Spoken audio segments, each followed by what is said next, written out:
I spoke about plus size fashion. In 2016, I made my page public and I'm like, not many people were showing off their fat and fabulous self. That really picked on, and that's how I kind of put plus size blogger in my bio. I saw this beautiful transition where the focus of brands was really moving from traditional media to working with influencers. You do get a lot of love on your social media. Why do you think, Niggi, that happens? The authenticity, because if I lie, you'll see through my face. That's why I can't win a card game. What's your message for every woman out there who wants to be like you? Things will probably always go wrong, and that's okay. My mantra in life, that you show up no matter what, that you fall 7 times and you stand up 8. Brilliant. I think people need to stop focusing on motivation and start doing what you need to do. No questions asked.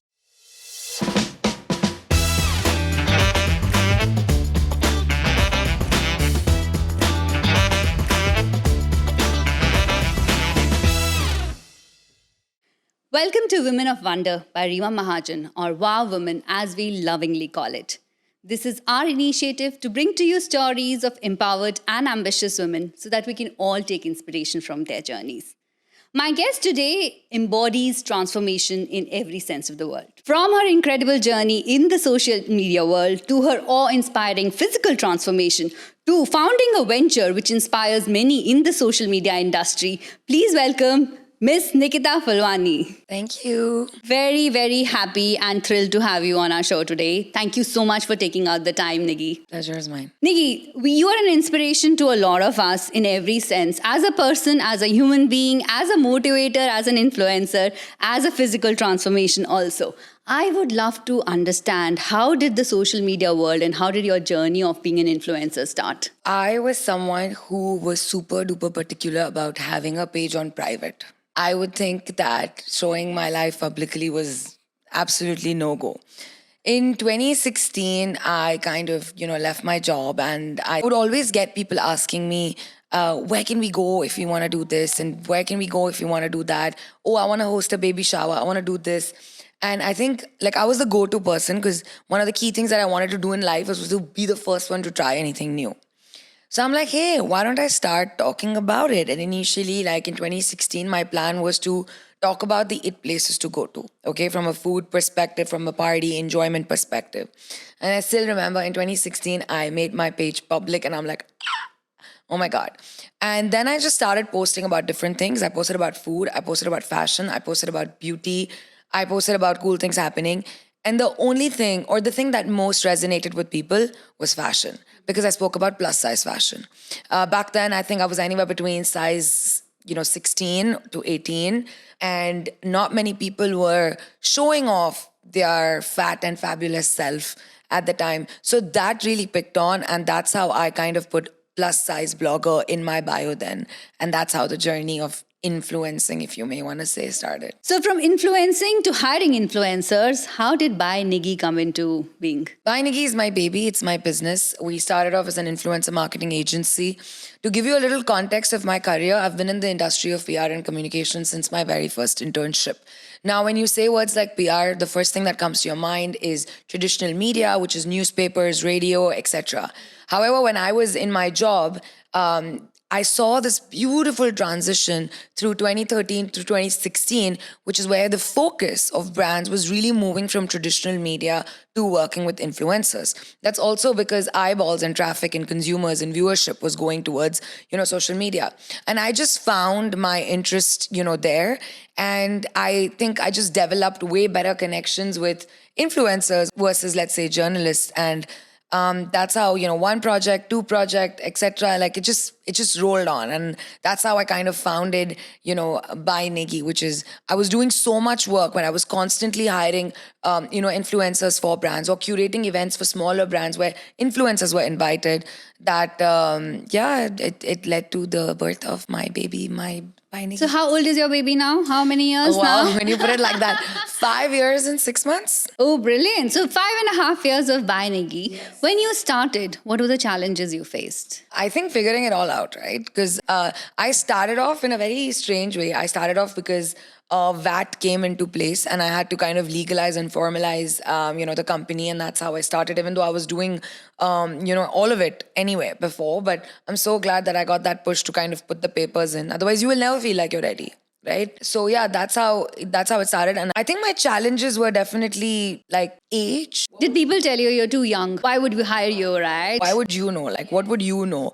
So I got that a bit from a few people. I think that could be a bit of a challenge. And I definitely think in the early on years of By Niggi was finding the right people. My first few people were phenomenal. Like, they were incredible. Like, phenomenal. Like, the first 2, 3 team members I had. But I think over the course of, I think my year 3, kind of, I think figuring it all out when it's getting a little bigger and like, like, do I need to get an office? Like, do I need to hire a 4th person? Am I hiring people? Is this a company? I think kind of getting a sense of that and going with the flow and taking those decisions when you need to, right? I think that was a bit challenging, but there's opportunity there if you ask me. How big is By Niggi? What's your team We're like? a team of about 20. I want to say 20 to 22. Amazing, amazing. Starting from only Niggi Yes. to a team of 20 Yes, plus. yes. What are the challenges you face when you hire talent here? Oh, I think for me, the lesson that I've had to learn is it's attitude over aptitude. You really need to find people who are more aligned with you in terms of how you do things. I think one of the challenges that I did face early on, and I had to learn the very hard way, is that just because I do things in a certain way doesn't mean that everybody else does.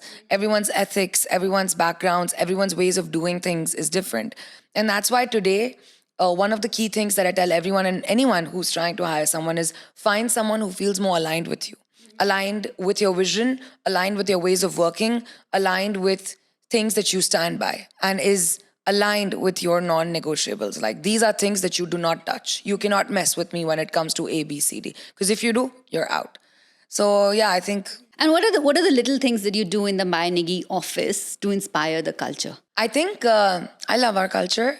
I think over communication or open communication, I'd say. There are no closed door policies. There are no ma'am, sir, anything like that. No.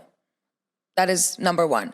2 is respect. Respect internally and externally. No one gets to bully anybody inside the company. No one gets to bully my team. I will be standing like a warrior out there if anyone troubles any member of my team. And the third thing is trust, right? When you show trust within your team and let them take their decisions, let them learn, let them make mistakes, guide them through it. And also with our clients, I think one thing I truly stand for is trust. So if something's really not working for my client, I always take the honest approach and I'll be like, listen, I know you want to do this, but if you want my honest opinion from experience, I wouldn't really recommend this. At the end of the day, if you still want to go ahead, we can, but these are the concerns. And I think that has always worked in our favor.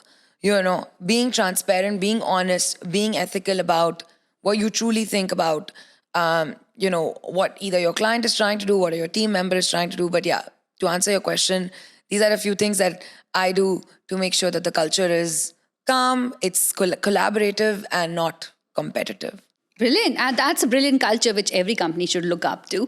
I'm sure there are hundreds of projects going on at By Niggi and your team. How do you decide which project to delegate, which project to lead yourself? How does that happen? And how involved are you in the day-to-day processes of, when you have a client on board? I'm very involved. Sometimes I think I'm too involved.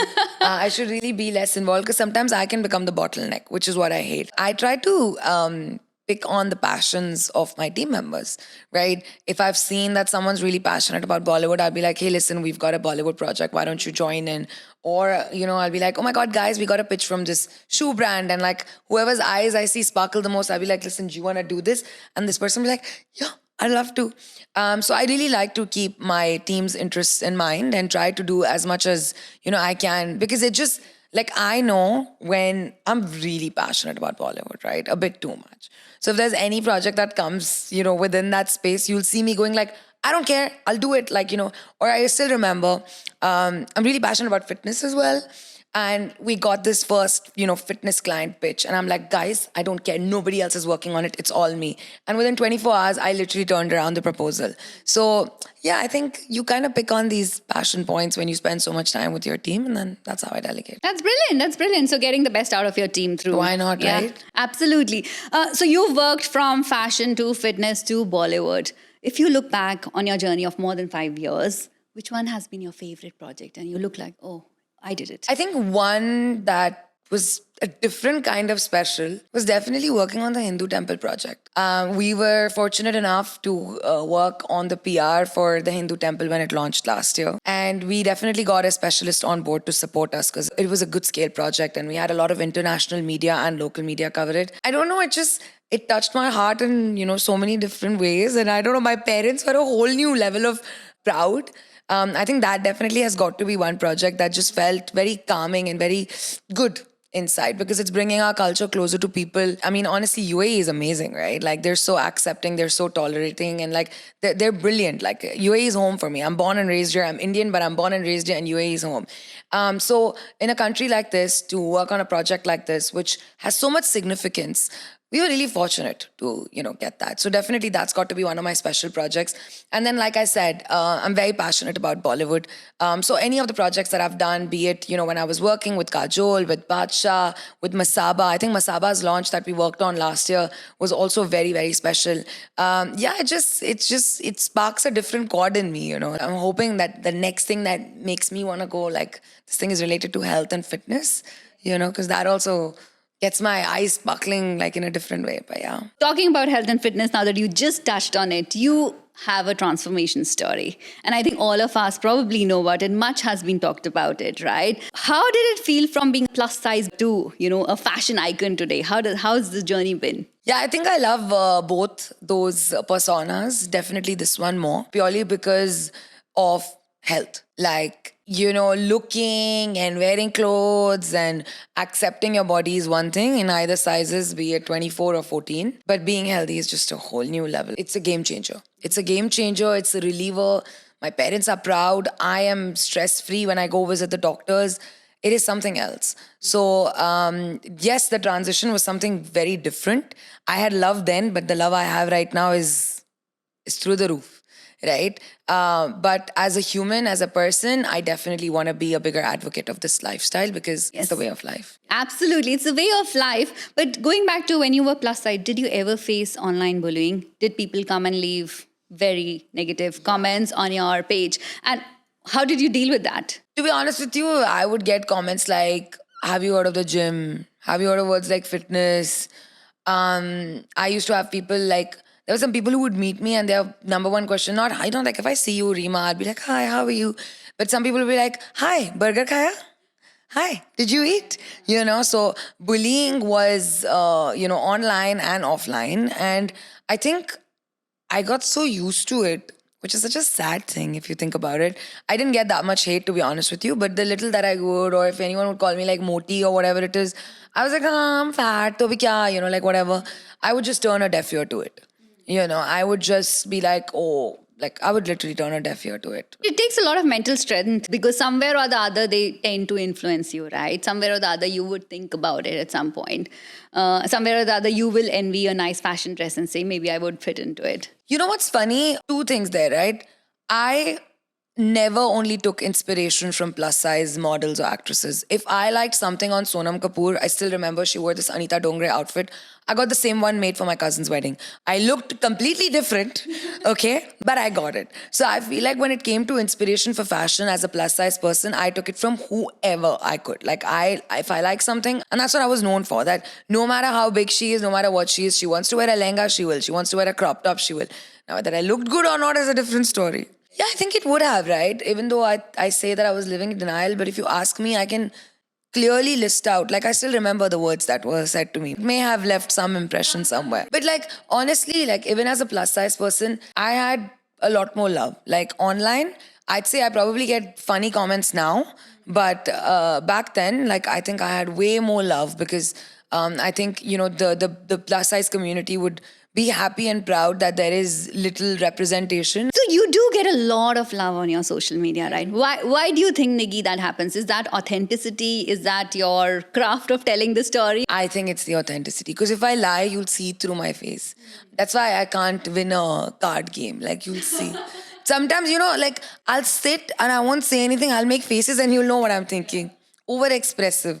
So I keep it real. And, like, if I lie, you'll catch it like this, Reema. That's this thing. So I think I keep it very real and raw with my audience. And some of them have been with me since I literally made the page public. And I think That's what That's what makes keeps them it stay. real. Yeah, Yeah, exactly. absolutely. I mean, we all love you, and I think we love you for the authenticity, because I think what I love is when you're having a bad day, you say it's a bad day. And everybody has bad days, right? We all go through ups and downs. And when you're having a good day, I see you singing songs. Yeah, yeah. You will see me be like, guys, it's a good day. Let's have a good day. Chand chupa, and I'll be singing this, that. And if it's a bad day, I'll probably even cry on Yeah, camera. and because that I think that's that keeps life. it real. Yeah, and then I'll say bad day is not is equal to bad life. Then the next day I'll wake up and I'll start singing again. But like, isn't that us? Isn't that all of us? Isn't that life? No, yeah, I think that's an inspiration for everybody to pick it up the next day, right? My mantra in life, that you show up no matter what. That you fall 7 times and you stand up 8. Like, Brilliant. that's the only way how you can keep going, right? Niggi, we know you are a big, big Bollywood fan. So for the first time on this show, we have a Bollywood direct dil se. So right, wow. it's the first time we want to know all your love about Bollywood. So I have some questions here, and you have to be very quick, yeah? Do I get like a quick phone a friend if I need my sister? No, it's just you alone. You got to win this hamper.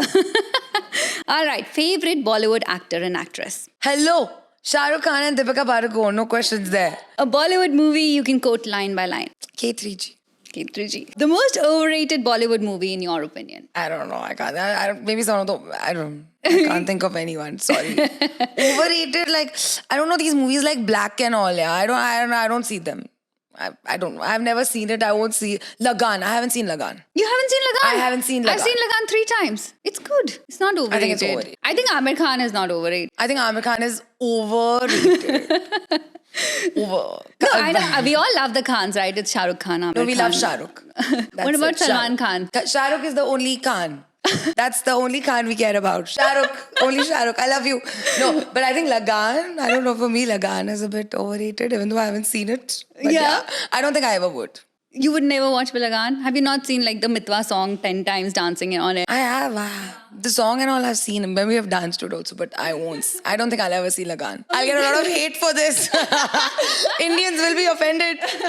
Oh my God, but yeah, no. Okay, a Bollywood song that's on repeat in your playlist right now. You're singing one of them. Yeah, I think I'm a very old now the song is Ye kya baat hai चांदनी नांदनी में. You know what song I'm saying? yeah. Ye raate, ye mausam, गली का किनारा ये चंचल हवा. This is a song that's going on my Spotify right now. All right, brilliant. A Bollywood character you'd love to go on a date with. Shah Rukh Khan. This is Shah Rukh Khan only. Shah Rukh Khan, Ranveer Singh, Shah Rukh Khan, Ranveer I think we Singh. should just say Shah Rukh Khan in this interview. Yeah. Ranveer Singh. Ranveer Singh, I want your mama's diamonds. A Bollywood dance number you'd rock on the dance floor. Every. Every? Which is the top one? Give me one name. I don't know. I can't think right now. I think I'm loving the Rocky and Rani album. Loving it. Any song from that. If life was a Bollywood movie, who would you play? She has to be fun. She has to be full of life. What else? I can cast myself. I'd put myself. How about By Niggi production company next? I know, right? Might as well. Now, I get Pariniti a lot in terms of personality and stuff like that. Who I think, I don't know. I don't know why I got Priyanka's name in my head, but no. I think, then I get Sara Ali Khan also.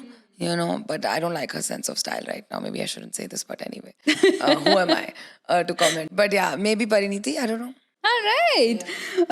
Favorite Bollywood on-screen couple? Yeah, I think Deepika and Ranveer kill it. I think, Ram Leela, think of any movie, right? Bajirao, phenomenal. Brilliant. A Bollywood film you think deserves a sequel? I don't like sequels. You don't like sequels? No, I think if something You've is not good, seen- let it be. You've not seen part 2, part 3, part 4? No? Which part 2, part 3, part 4 have you liked? Tell me. No, let the one be. That's it. No 2, 3, 4.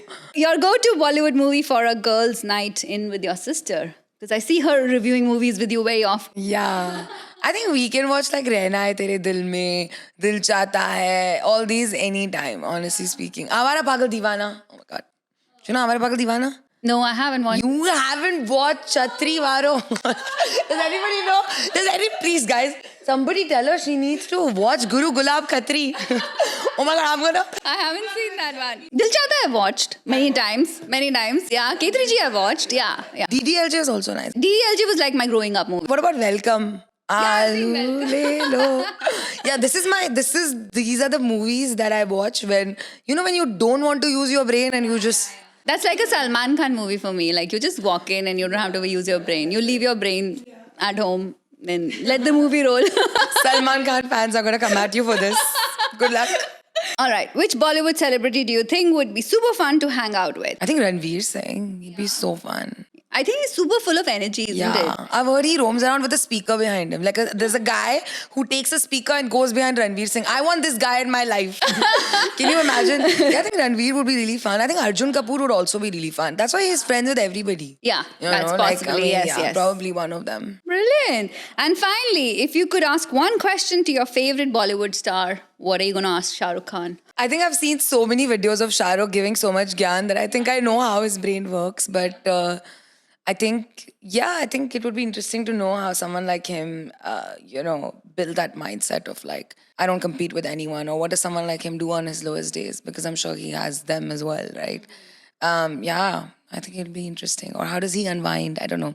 So it's a funny story, but like Shah Rukh and Deepika both actually, I love them, right? I love them as the artists that they are, the life they live. I absolutely love, respect everything Shah Rukh has to say. Like literally, if you go to my Instagram and see the saved, you'll only see Shah Rukh videos. And both of them actually took a trip to Italy to, go unwind for a pizza making class, a pasta making class and stuff like that. And I actually did that this summer. Yeah, I want to know how these people unwind. And I'm like, I'm going to go do the same thing and see how I feel. It was amazing.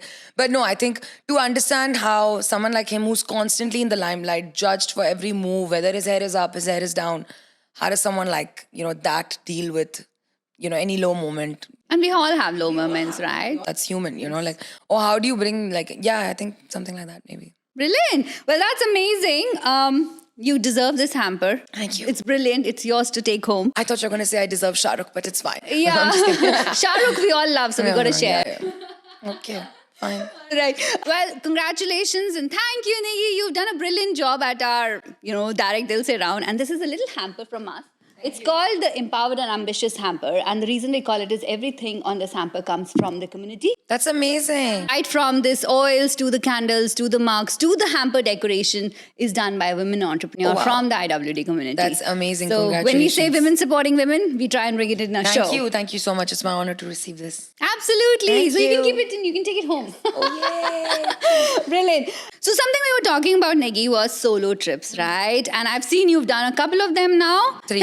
Tell us more about it. What was the first one like and how did you find the confidence to just go travel solo? So a little context, if you ever told me to go for a solo trip, I would laugh at your face and run away.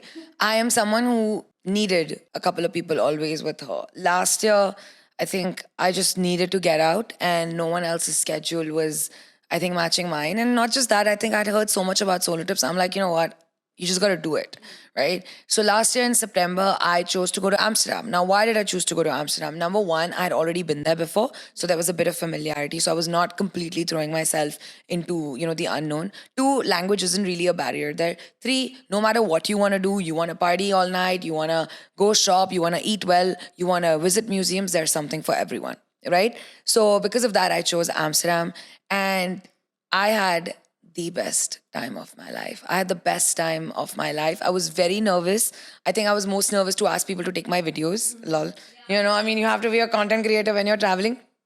But I think it was great. I think spending time with myself, knowing that I could still go for all those touristy things by myself, enjoying my own company, doing whatever I wanted in the day, planning my own day. I wanted to wake up at 5, I did it at that. I wanted to sleep at 4, I did that. I wanted to be out partying till 3, I did that. Yes, going out at night, etc. was a bit scary, but it was one of the best decisions of my life. Definitely a little nerve-wracking, and I have to say that I did it in a very comfortable way. Like I chose hotels which were safe, although I did stay in a hostel, but I verified everything. I made sure that it's all in a nice area, no dungy, no nothing, no hanky-panky, I made sure of all of that. And since then, I've actually taken 3 solo trips. Earlier this year, I went to Pune for a retreat, which is something you can easily do alone, not, concerning at all. That was more from a health and calmness perspective. But again, there are lesser things to do. So how do you actually spend more time with yourself? And then my most recent one was in Italy. And I was shocked at how much fun I had in Italy. I had the best time of my life. And it has got to be one of my most fulfilling trips from within. I had a bit of history. I had a bit of, fun things to do. I had a bit of shopping. But yeah, I loved it. I love solo traveling. Not like I don't like traveling with people, but it is easier when you actually do it. Have you ever traveled solo? I've never traveled solo. So I'm taking my inspiration from you because I've always gone with somebody or the other, whether it's a friend or a family. I've never traveled solo. So I can't imagine what it looks like, but I'm looking forward to one of those. Yeah, you should try it. I think I used to get scared of eating a meal alone, but it's fun. Yeah, you can do it. But I think we probably all grow up with that context of having somebody around us all the time, right? Even for having a cup of chai, it's always like, ab ghar aayo, chalo chai peete hain, right? And I think we don't place as much emphasis on ourselves versus being with others. So it takes it's a journey in itself to be happy with oneself. Yeah, but you'd be amused, and some people are nice. People are kind. So it's not as bad or it's not as scary as it may seem. Till you try it, you won't know it, but try it. Definitely one day I will message you that I've done my first solo trip. Inspired by Nikita. Brilliant. So, Nikita, while we wrap up the show, we have a lot of women in our community who will be watching this. What's your message for every woman out there who wants to be like you and who gets inspired by you every day? I think the one thing that I constantly tell myself is things will probably always go wrong. And that's okay, right? That's okay. You will fail, and that's fine. All you need to remember is that you got to get up the next day. You got to show up no matter what. You got to keep trying. You got to keep at it. So, I think if you keep that in mind and you just keep going, follow your passion, follow whatever your heart tells you, it's good. A bad day is not as equal to a bad life. Failing is a part of the process. Challenges are actually opportunities. I'm literally telling you the things I tell myself every day. But these are some things that we tend to forget. And, you really don't know your potential till you actually try something. I did not know that I would be able to travel solo till I didn't do it for the first time. So take that little risk. Go for it. Have a little more faith in yourself and you'd be amazed. So, I think these are just a few key messages that I constantly have in my head that I would want people to always remember. So, Nikita, you talk about discipline quite a lot in your reels, and I've watched it. What's the difference between discipline versus motivation? Can you explain to us? Yeah, I think discipline is that you do something no matter how you feel. And when you rely on motivation, you are waiting to feel a certain energy. Like, let's say if you're going to go work out, right? I go for my workout 5 times a week, 6 times a week, no matter how I'm feeling, right? Because if I keep relying on feelings, then I don't know what I will achieve in life. And that means showing up to my workout. That means showing up to a work day. As an entrepreneur, I have certain responsibilities. So you got to do what you got to do. Discipline is knowing what needs to be in your day. Exactly, no matter, how you feel. And I think over the course of my fitness, physical transformation, I've learned that to stop relying on motivation and be more about discipline, where I schedule everything in my day. I do what all I need to, be it as the role of me as a human being, as an entrepreneur, as a daughter. So I think people need to stop focusing on motivation because you will feel different things every day and start doing what you need to do because, hey, this is the right thing to do. This is more in line with my goal and that's it. No questions asked. Brilliant. I mean, that's so let's be disciplined and turn up every day. Have you had a really bad day and you showed up the next morning? Yes. How did you do that? Still remember, I think this was it was a very tough 2 months ago. Very tough week. Everything was falling apart. I think we had 6 projects, 6 clients. It was the worst. I almost have tears in my eyes right now. I still remember I woke up that morning and I'm messaging my best friends. I was like, guys, I don't know why I'm doing this. I just want to shut. Like, I don't want to do anything. No. And they're like, no, I was like, send me any motivation my way. And they were trying to do something, but like nothing was getting me out of this energy. And I had 4 meetings lined up that day and I had like 2 pitches. And I was like, you know what? That's it. We do what we have to. I went in, I said a little prayer. I really have, strong faiths. I said a little prayer and I was like, that's it, Nikki. We do what we have to. Put my hair up. Wasn't even in the mood to dress up. That's it. Did what I had to. Showed up. And guess what happened? Won the 2 pitches. I won the 2 pitches. I got 2 other good newses. And I have the chats with my friends. And I was like, guys, showing up made all this difference. And guess what? The day completely turned around. It was really bad. That morning was just the worst. And exactly, sometimes, and I have this wall in my office which says, I expect something wonderful to happen to me today. And it's right in the middle. And sometimes, just reading that will give you this, I don't want to call it fake motivation or fake idea, but like sometimes a little belief, a little faith, a little push on your darkest days will turn things around in a way that will amaze you. Yeah, and I think the power of positivity and positive manifestations that good things will eventually happen helps a lot in the journey. Sometimes I meet people and they're like, Nikki, how are you so positive? Yeah, you're always smiling. I was like, if you come and stay with me, you'll realize I probably cry the most. But I think what I've learned is, a positive mindset or a strong mindset isn't that you're always laughing. But I think it's realizing that, hey, listen, this is tough, but guess what? I'll fight it. I'll fight it to the best of my ability. It's having a mindset to face it. It's looking at challenge as an opportunity. That's the only thing I follow, and this is something that I put as my goal for this year, and as a hardcore affirmation, that I will look at challenges as opportunities. And when you switch that, right, that's it. No problem will seem tougher, and you will make sure that you show up to the best of your ability, and whatever the outcome will be good. Everything else will still be a learning. Nothing is a defeat. You try to the best of your ability, and that's it. You show up, bus, no problem. Things will go bad. But just have that mindset, okay, you have to do what you have to do. Well, they are golden nuggets of information and inspiration for all of us. So thank you so much, Nikita, for coming to our show. If you've liked our show, please like, subscribe, and follow our podcast. We'll be back with another Women of Wonder very, very soon. Namaste.